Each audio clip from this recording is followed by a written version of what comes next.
So just a little in relation to forest therapy for mental health recovery. I worked for a number of years in a private inpatient hospital.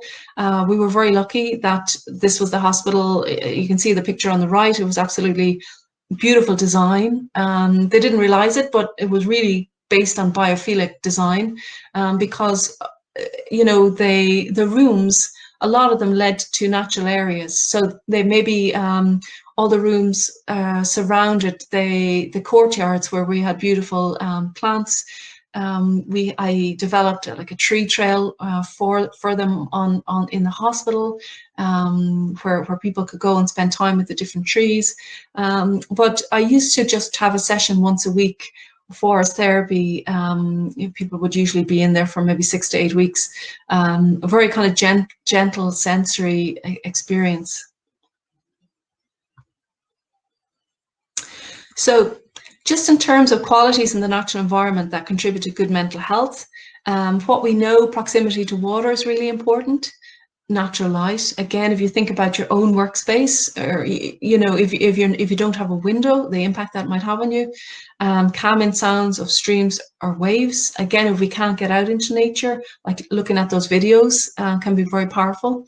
Clean with no pollution, and natural has no human impact. I think that is very hard nowadays to get the perfect space. That's the thing. You might have, like I have an absolutely beautiful forest I work in with the most amazing flowing river, rich diversity, looped trails, perfect, but it's so busy and everyone brings their dogs. So when you're working outside, these are the things you need to consider, unless you're working on private land, which is very rare to get.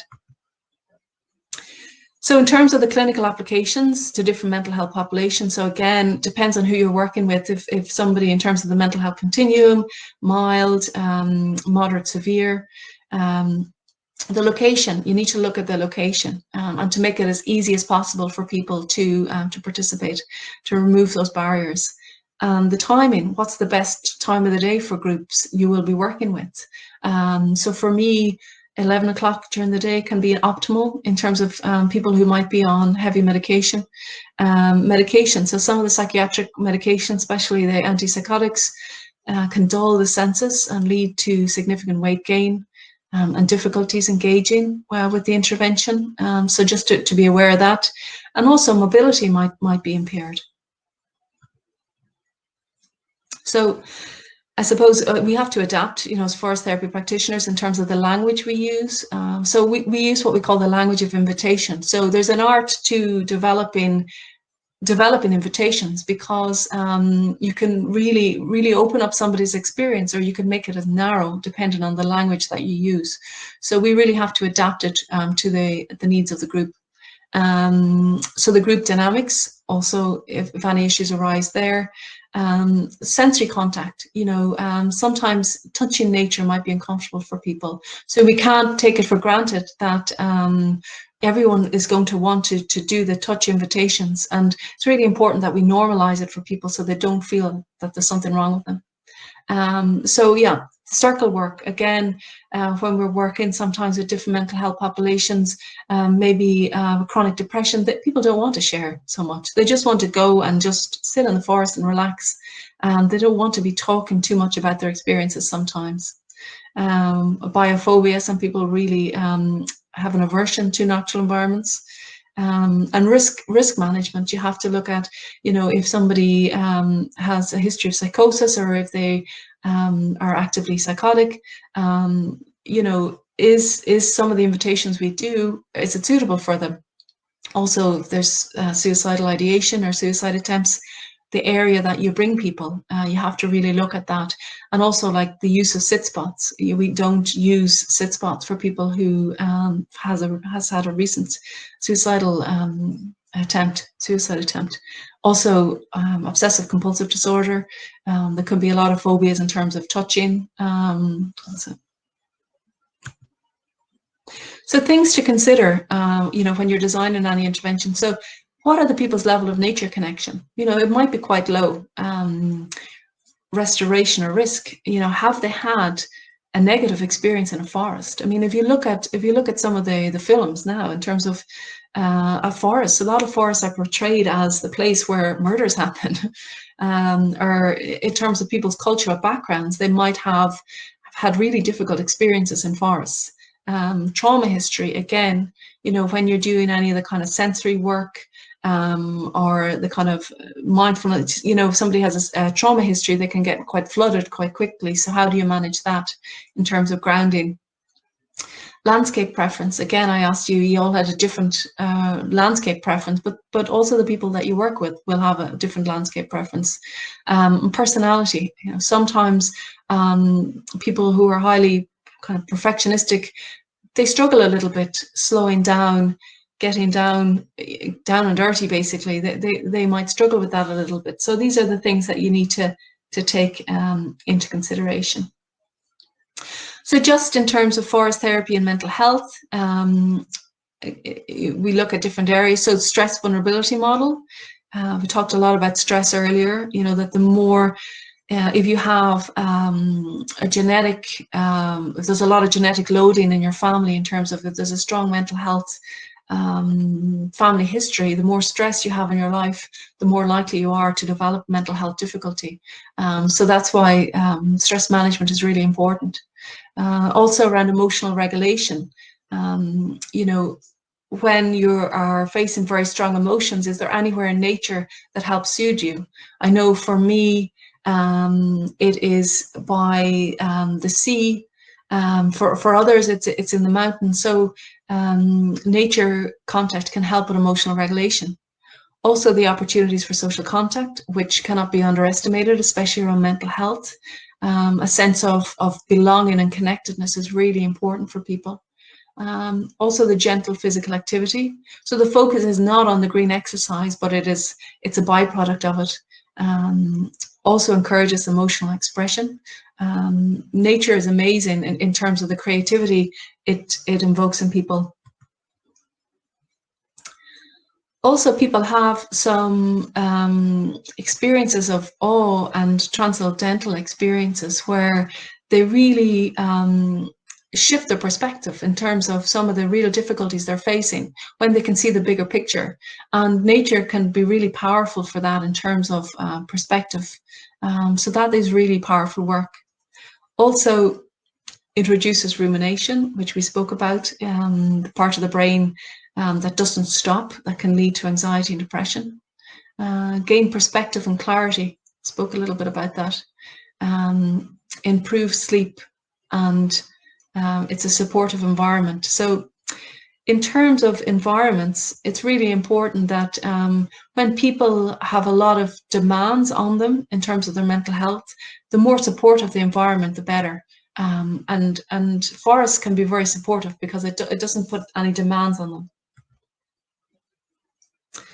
So there's really interesting research that I have on the slide at the end in terms of forest design for mental health promotion. So Stig-Stoddard she's a Swedish researcher, and she did some research in terms of 8 different types of spaces in natural and forested environments.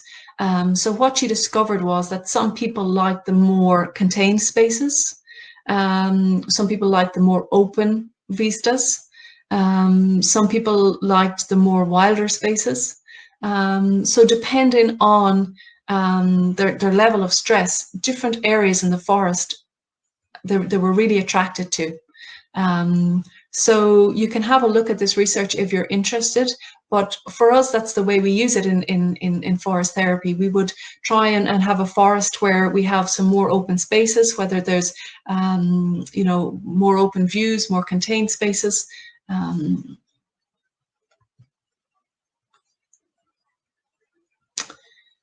So just in terms of optimal forest therapy trails, again, there's a lot of research in this area. What we look for when we're working outdoors, and again, you're never going to get all this.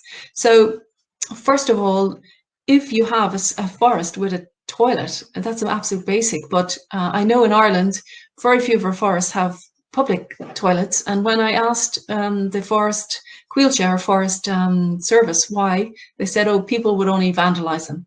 But it's important if you're working with any population that you might have access to a toilet apart from Mother Nature.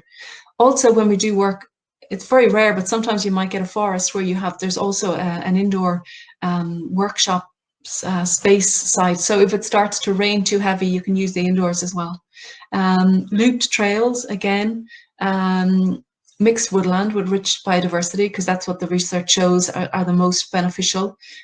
So it's not just one type of tree, but you get different layers in the canopy, which can be magical. Presence of stream, waterfall, or natural soundscapes. Again, you know, some of the forests I work in, they don't have running water, but they're very beautiful forests. So you know, you're always kind of doing a balancing act. The more beautiful the forest, the busier it is. So well-maintained wide trails are few tripping hazards. I suppose in forests sometimes that can't be prevented, but in terms of liability, you know, we have to have our insurance. Open and contained spaces, you know, so again, there's a difference of experience for people. And rest places along the trails, like benches if possible. So just the last few slides before we come up to the questions and answers. So some of the challenges of taking the practice outdoors. So one, again, as I was saying, in terms of the privacy area, is these are things you need to consider. If you're working in a public space, you can't control who's going to be there. You know, you could have a group of, like I had this beautiful, perfect space I was working in until I brought the group down. And there was 200 scouts on the river. So also liability insurance, you have to be covered working outdoors. The land use permits, you can't just go into a public forest. You know, you need to have different land use permits to work there. Severe weather can be an issue. Allergies, pollen allergies. Presence of dogs can also be an issue for people, especially if they're anxious about them. Biophobia, again, just if they have fear of natural spaces or they don't like it. The unpredictability of the soundscape. Again, you have a beautiful forest, everything is lovely and quiet until somebody starts turning on the chainsaw, which you can't control for. So just in terms of the future for forest bathing, forest therapy, I think more research is needed in relation to the long-term effects of forest bathing and forest therapy in specific populations. Also, there's huge scope to design and evaluate specific forest therapy interventions right across the lifespan, from children, adolescents, adults, older adults. The forest bathing and forest therapy programs form part of sustainable forest management plans.